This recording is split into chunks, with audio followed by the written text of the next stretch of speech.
യലഹങ്കയിലെ കൊഗിലു cross റോഡിലാണ്, അവിടെയുള്ള ടിപ്പു നഗറിലാണ് ഇപ്പോൾ നിൽക്കുന്നത്. ഇവിടെ നിന്ന് നേരെ വലതേക്ക് പോയാൽ ഉറുദു സ്കൂളിലേക്കും അതോടൊപ്പം തന്നെ വസീം ലേഔട്ടിലേക്കും ഫക്കീർ ലേഔട്ടിലേക്കുമുള്ള വഴിയാണ്.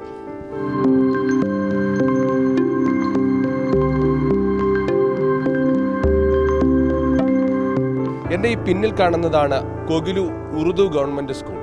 ഇവിടെ നിന്ന് ഒരു 10 മീറ്റർ മാറിയാൽ ഫക്കീർ കോളനിയുടെ തുടക്കമായി.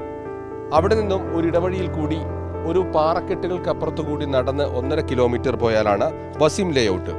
ഇതിൻ്റെ ഒരു ചരിത്രം തുടങ്ങുന്നത് 3.5 പതിറ്റാണ്ട് മുമ്പാണ്.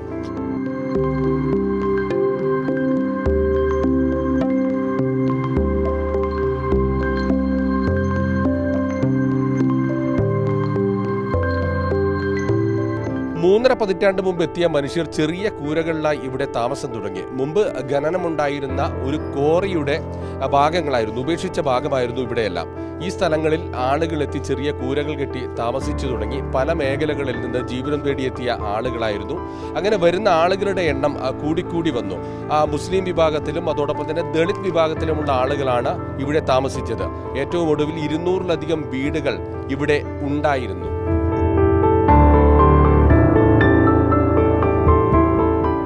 ചെറിയ സ്വപ്നങ്ങളും പ്രതീക്ഷകളുമെല്ലാമായി ചെറിയ ജോലികളെല്ലാം ചെയ്ത് തന്നെ കുട്ടികൾ അതോടൊപ്പം തന്നെ സ്ത്രീകൾ എല്ലാവരുമായി ഇവിടെ താമസിച്ചിരുന്നവരാണ്. 200-ലധികം കുടുംബങ്ങളുണ്ടായിരുന്നു. ഡിസംബർ 20-ന് ശേഷമാണ് ഇവരുടെ ജീവിതമാകെ മാറിമറിയുന്നത്. പുലർച്ചെ 4 മണി, നല്ല തണുപ്പുള്ള രാത്രിയിൽ എല്ലാവരും കിടന്നുറങ്ങുന്ന സമയം. ഈ സമയത്താണ് 5 ബുൾഡോസറുകൾ ഇവിടേക്ക് എത്തിയത്. 280-ലധികം പോലീസുകാരും ഉണ്ടായിരുന്നു. അതിനുശേഷം ഫക്കീർ കോളനിക്കും വസീം ലേഔട്ടിനും സംഭവിച്ചതെന്ത്? ആരുടെയും ഹൃദയം നുറുങ്ങിപ്പോകുന്നതാണ് ആ കാഴ്ചകൾ.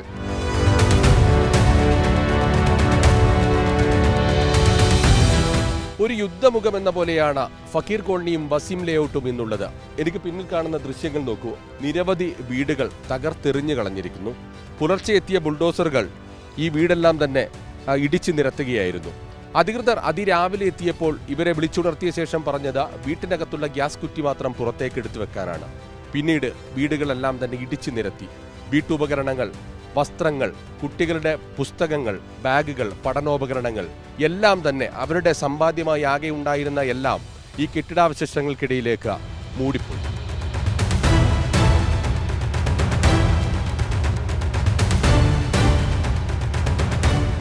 കർണാടക റവന്യൂ വകുപ്പ് മന്ത്രി കൃഷ്ണ ബൈരഗൌഡയുടെ നിയമസഭാ മണ്ഡലത്തിൽ ഉൾപ്പെടുന്ന പ്രദേശമാണിത്. വർഷങ്ങൾക്ക് മുമ്പ് ഇവിടെ എത്തിയ മനുഷ്യർക്ക് എല്ലാ രേഖകളും ഉണ്ടായിരുന്നു. ആധാർ കാർഡും വോട്ടർ ID കാർഡും പാൻ കാർഡും ബാങ്ക് അക്കൗണ്ടും എല്ലാം തന്നെ ഇവർ താമസിച്ചിരുന്ന ഇതേ വിലാസത്തിൽ തന്നെ ഇവർക്ക് ലഭിച്ചിരുന്നു. അതോടൊപ്പം തന്നെ വൈദ്യുതി കണക്ഷനും കുടിവെള്ള കണക്ഷനും എല്ലാവർക്കും ഉണ്ടായിരുന്നു. ഈ രേഖകളെല്ലാം പരിശോധിച്ചുകൊണ്ടാണ് ഇവർക്ക് ആവശ്യമായ സൗകര്യങ്ങളെല്ലാം തന്നെ സർക്കാർ സംവിധാനങ്ങൾ നൽകിയത്. പക്ഷേ ഒരു ദിവസം സർക്കാർ തന്നെ പറയുന്നു ഇവർ സർക്കാർ ഭൂമി കയ്യേറിയതാണെന്ന്.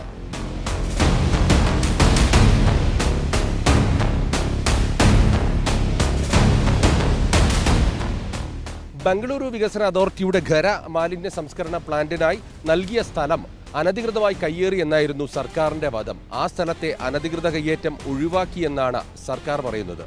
ഏറ്റവും പ്രധാനപ്പെട്ട കാര്യം, ഇത്രയും വലിയ രീതിയിൽ ഭീകരമായ രീതിയിൽ 200ഓളം മനുഷ്യരുടെ ഭവനങ്ങൾ അതേ നിലയിൽ ഇടിച്ചു തകർത്ത വിവരം പുറം ലോകം ദിവസങ്ങളോളം അറിഞ്ഞില്ല എന്നുള്ളതാണ്. അല്ലെങ്കിൽ അറിഞ്ഞിട്ടും ആരും കണ്ടതായി നടിച്ചില്ല എന്നുള്ളതാണ്.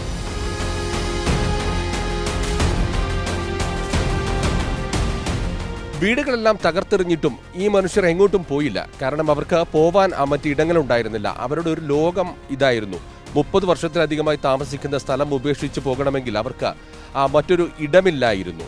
ഇവർക്ക് ആദ്യഘട്ടത്തിൽ സഹായവുമായി ഉണ്ടായിരുന്നത് സംഗമ എന്ന NGO, അതോടൊപ്പം തന്നെ ചില സംഘടനകൾ, CPIM പ്രവർത്തകർ ഉൾപ്പെടെ ഉള്ള ആളുകളായിരുന്നു. മതേതരമെന്ന് അവകാശപ്പെടുന്ന കോൺഗ്രസിന്റെ നേതൃത്വത്തിലുള്ള സർക്കാരാണ് ഈ ബുൾഡോസർ രാജ ദക്ഷിണേന്ത്യയിൽ നടപ്പിലാക്കിയത്. മുഖ്യമന്ത്രി പിണറായി വിജയന്റെ സാമൂഹ്യ മാധ്യമ ഇടപെടലിന് താഴെ ഒടുവിൽ കർണാടക സർക്കാരിന് തന്നെ മറുപടിയുമായി രംഗത്തെത്തേണ്ടി വന്നു. വലിയ പ്രതിഷേധമാണ് ഉയർന്നു വന്നത്. കേരളത്തിൽ നിന്നുള്ള മാധ്യമങ്ങൾ ക്യാമറ കണ്ണുകൾ കൊഗിലുവിലേക്ക് തുറന്നുവച്ചു. ഇതിനു പിന്നാലെ ദേശീയ മാധ്യമങ്ങളും കർണാടകയിലെ മാധ്യമങ്ങളുമെല്ലാം തന്നെ വിഷയം സജീവമായി ഏറ്റെടുത്തു. വലിയ സമ്മർദ്ദങ്ങൾക്കൊടുവിൽ കർണാടക സർക്കാരിന് പുനരധിവാസ പദ്ധതി പോലും പ്രഖ്യാപിക്കേണ്ടി വന്നു. 9ാം നാളിലാണ് സർക്കാരിന്റെ ഒരു ഇടപെടലുണ്ടായത്. ഇവർക്ക് ബൈപ്പനഹള്ളിയിൽ ഭവന പദ്ധതി പ്രകാരം വീട് നഷ്ടപ്പെട്ട ആളുകൾക്ക്, അർഹരായ ആളുകൾക്ക് വീട് നൽകുമെന്ന് പ്രഖ്യാപിച്ചു. ആദ്യഘട്ടത്തിൽ 5 ലക്ഷം രൂപ നൽകുന്നവർക്ക് വീട് നൽകുമെന്നായിരുന്നു പറഞ്ഞിരുന്നത്. വീണ്ടും വലിയ രീതിയിൽ വിഷയം ചർച്ചയായതോടെ സബ്സിഡി വീണ്ടും കൂട്ടുമെന്നറിയിച്ചു.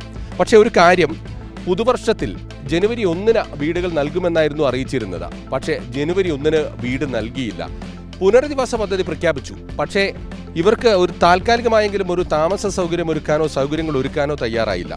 ഈ കഴിഞ്ഞ ദിവസങ്ങളിലെല്ലാം തന്നെ ഈ മനുഷ്യർക്ക് കഴിയേണ്ടി വന്നത് ഈ കെട്ടിടാവശിഷ്ടങ്ങൾക്കിടയിലാണ്. ശുചിമുറിയില്ല, കുടിവെള്ളമില്ല, കൃത്യമായി ഭക്ഷണമില്ല. സന്നദ്ധ സംഘടനകളുടെ എല്ലാം തന്നെ ചെറിയ സഹായത്തിലാണ് ഇവർ കഴിഞ്ഞു വന്നിരുന്നത്. ഏറ്റവും ദയനീയം കുട്ടികളുടെയും സ്ത്രീകളുടെയും കാര്യമായിരുന്നു. കുട്ടികൾക്ക് അവരുടെ പഠനോപകരണങ്ങൾ നഷ്ടപ്പെട്ടിരുന്നു. അത്രയും വൃത്തിഹീനമായ സാഹചര്യത്തിൽ പ്രാഥമിക കൃത്യങ്ങൾ നിർവഹിക്കാൻ പോലും കഴിയാതെ ഈ പൊടിയിലും മണ്ണിലും ചെളിയിലും മാലിന്യ കൂമ്പാരത്തിനുമിടയിലാണ് അവർക്ക് കഴിയേണ്ടി വന്നത്. ഒരു സർക്കാർ എങ്ങനെ ആകരുത് എന്നതിൻ്റെ ഏറ്റവും ഉദാഹരണമായ ഒരു ഇടപെടലാണ് കർണാടക സർക്കാർ ഇവിടെ ചെയ്തത്.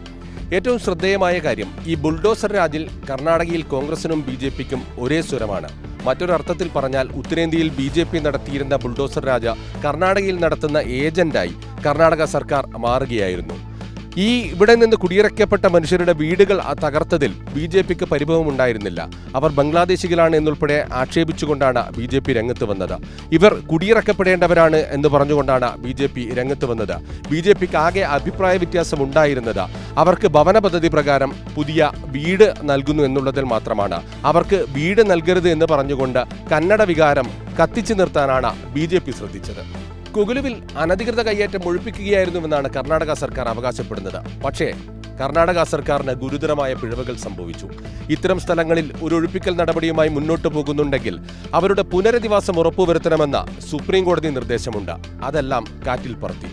അതോടൊപ്പം തന്നെ മനുഷ്യർക്ക്, ഒരു രാജ്യത്തെ പൗരന്മാർക്ക് ജീവിക്കാനുള്ള അവകാശം, അന്തസ്സോടെ ജീവിക്കാനുള്ള അവകാശമുണ്ട്. അതെല്ലാം തന്നെ ലംഘിക്കുന്ന തരത്തിൽ അവരുടെ വീടും കെട്ടിടങ്ങളും ഉൾപ്പെടെ തകർക്കുന്ന തരത്തിലായിരുന്നു കർണാടക സർക്കാരിന്റെ ഇടപെടൽ. കർണാടക ലാൻഡ് റവന്യൂ നിയമത്തിൽ കൃത്യമായി പറയുന്നുണ്ട്, 94C പ്രകാരം വർഷങ്ങളായി ഒരു സ്ഥലത്ത് താമസിക്കുന്ന ആളുകളാണെങ്കിൽ അവർക്ക് ആ ഭൂമിക്ക് അവകാശം ആവശ്യപ്പെട്ടുകൊണ്ട് അപേക്ഷ നൽകാൻ കഴിയുമെന്നുള്ളത്. പക്ഷേ അത്തരം കാര്യങ്ങളൊന്നും പരിഗണിക്കാതെ 30 വർഷത്തിലധികമായി ഇവിടെ താമസിക്കുന്ന മനുഷ്യരെ പൂർണ്ണമായും കയ്യേറ്റക്കാരായി ചിത്രീകരിച്ചുകൊണ്ട് ഒറ്റ ദിവസം തെരുവിലേക്ക് ആട്ടിയിറക്കാനായിരുന്നു കർണാടക സർക്കാർ ശ്രമിച്ചത്. ഏറ്റവും ഭരണഘടനാപരമായ വിരുദ്ധമായ നടപടികളാണ് ഈ കൊകുലുവിൽ കണ്ടത്. വളരെ പ്രസക്തമായ ഒരു കാര്യം ഈ വിഷയത്തിൽ കേരളം നടത്തിയ ഇടപെടലാണ്. പ്രതിപക്ഷത്തുള്ള BJPയും ഭരണപക്ഷത്തുള്ള കോൺഗ്രസും ഒരേ ശബ്ദത്തിൽ കേരളത്തിന്റെ ഇടപെടലിനെ എതിർക്കുന്നുണ്ടെങ്കിലും നമ്മളൊരു വസ്തുത മനസ്സിലാക്കണം. കേരളം ഈ വിഷയത്തിൽ ഇടപെട്ടില്ലായിരുന്നുവെങ്കിൽ, മുഖ്യമന്ത്രി പിണറായി വിജയൻ ഇടപെട്ടില്ലായിരുന്നുവെങ്കിൽ കൊകുലുവിൽ നിന്ന് ആട്ടിയിറക്കപ്പെടുന്ന മനുഷ്യർ ഈ സമൂഹത്തിന്റെ പല ഭാഗങ്ങളിലേക്കും ചിതറിപ്പോകുമായിരുന്നു, തെരുവിലേക്ക് ആട്ടിയോടിക്കപ്പെടുമായിരുന്നു. ആ മനുഷ്യർക്കാണ് ഒരു പ്രതീക്ഷയുടെ വെളിച്ചമെത്തിക്കാൻ കേരളത്തിന്റെ ഇടപെടലുണ്ടായത്.